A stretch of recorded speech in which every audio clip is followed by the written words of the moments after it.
15 अगस्त को गुजरात सरकार ने 2002 के बिल्किस बानो गैंगरेप मामले में 11 दोषियों को सज़ा की माफ़ी दे दी और समय से पहले रिहाई नीति के तहत रिहा कर दिया। जेल से रिहाई को लेकर दोषियों में से एक राधेश्याम शाह ने सुप्रीम कोर्ट का रुख किया था। 2008 में मुंबई की सीबीआई अदालत से उम्र कैद की सज़ा पाने वाले शाह ने 15 साल 4 महीने जेल की सज़ा पूरी कर ली थी। दाहोद ज़िले के लिमखेड़ा तालुका में 3 मार्च 2002 को भीड़ ने बिल्किस के साथ सामूहिक बलात्कार किया और उनकी 3 साल की बेटी सालेहा समेत 14 रिश्तेदारों की हत्या कर दी थी। तब गुजरात का गोधरा ट्रेन में लगी आग में हिंदू कार सेवकों की मौत के बाद दंगों की आग में जल रहा था। बिल्किस बानो जान बचाने के लिए अपने परिवार और रिश्तेदार के साथ अपने गांव से भाग रही थी। तब पूरा परिवार उग्र भीड़ के हत्थे चढ़ गया। 21 साल की बिल्किस बानो 5 महीने की गर्भवती थीं जब उनके साथ 11 लोगों ने बलात्कार किया। बिल्किस के राष्ट्रीय मानवाधिकार आयोग से संपर्क करने के बाद सुप्रीम कोर्ट ने मामले में दखल दिया। इस दौरान बिल्किस को जान से मारने की धमकी मिलती रही। इसके बाद सुप्रीम कोर्ट के निर्देश पर मुकदमे को गुजरात से बाहर महाराष्ट्र ट्रांसफ़र कर दिया गया। सीबीआई की विशेष अदालत के फैसले को बॉम्बे हाई कोर्ट ने 2017 में बरकरार रखा और 2019 में सुप्रीम कोर्ट ने बिल्किस को 50 लाख रुपए का मुआवजा भी देने का आदेश दिया। हालांकि उन्हें मुआवजा नहीं मिला है। 11 दोषियों में से एक राधेश्याम शाह ने सज़ा माफ़ी के लिए पहले तो आईपीसी की धारा 432 और 433 के तहत सज़ा माफ़ी के लिए गुजरात हाई कोर्ट का दरवाज़ा खटखटाया। अदालत ने उनकी याचिका यह कहते हुए खारिज कर दी कि उनकी सज़ा माफ़ी का फैसला करने के लिए उपयुक्त सरकार महाराष्ट्र थी, न कि गुजरात। ऐसा इसलिए क्योंकि दोषियों को सज़ा महाराष्ट्र की विशेष अदालत ने सुनाई थी। इसके बाद शाह ने सुप्रीम कोर्ट का रुख किया और उसके बाद कोर्ट ने गुजरात सरकार को इस मुद्दे पर विचार करने के लिए निर्देश दिया। 13 मई 2022 के अपने आदेश में सुप्रीम कोर्ट ने कहा कि चूंकि अपराध गुजरात में किया गया था, इसलिए गुजरात सरकार शाह के आवेदन की जांच करने के लिए उपयुक्त सरकार है।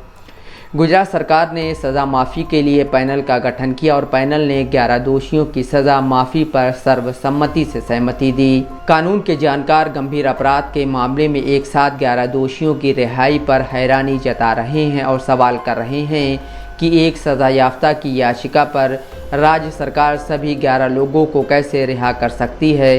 सुप्रीम कोर्ट की वकील अपर्णा भट्ट DW हिंदी से कहती हैं, यह होना नहीं चाहिए। एक याचिका डाली गई थी और सुप्रीम कोर्ट ने विचार करने को कहा था।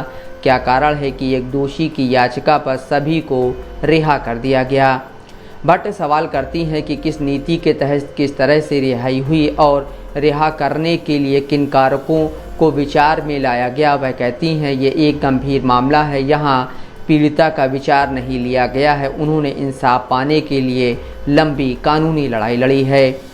गुजरात के अतिरिक्त मुख्य सचिव गृह राजकुमार ने 11 दोषियों की रिहाई पर कहा था कि जेल में 14 साल पूरे होने और अन्य कारकों जैसे उम्र, अपराध की प्रकृति, जेल में व्यवहार आदि के कारण माफ़ी के आवेदन पर विचार किया गया था। भट्ट कहती हैं कि वह बिल्किस बानो की वकील तो नहीं है, लेकिन यह फैसला मंजूर नहीं है और उन्हें उम्मीद है कि उनके वकील ज़रूर इस फैसले को कोर्ट में चुनौती देंगे।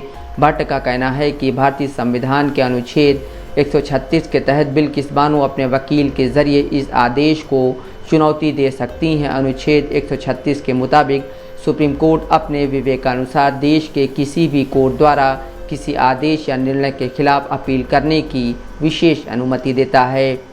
सामाजिक कार्यकर्ता का कहना है कि सरकारी पैनल को बिल्किस बानो जैसे मामले की गंभीरता को देखना चाहिए था और तब जाकर उनकी रिहाई को लेकर फैसला लेना चाहिए था।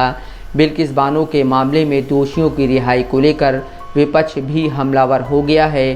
कांग्रेस के पूर्व अध्यक्ष राहुल गांधी ने ट्वीट कर कहा, 5 महीने की गर्भवती महिला से बलात्कार और उनकी 3 साल की बच्ची की हत्या करने वालों को आज़ादी के अमृत महोत्सव के दौरान रिहा किया गया।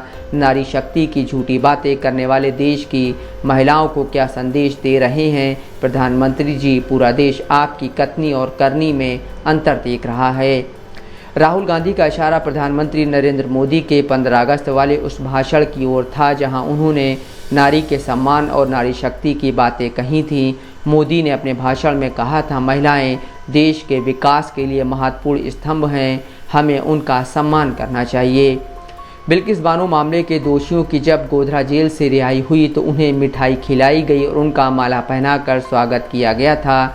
बिल्किस बानो के पति याकूब रसूल ने दोषियों की रिहाई पर मीडिया से कहा, हमें यह जानकर हैरानी हुई कि दोषियों को रिहा कर दिया गया है। हमें नहीं पता कि दोषियों ने अपना आवेदन कब दिया और सरकार ने किस फैसले को ध्यान में रखते हुए उन्हें रिहा किया।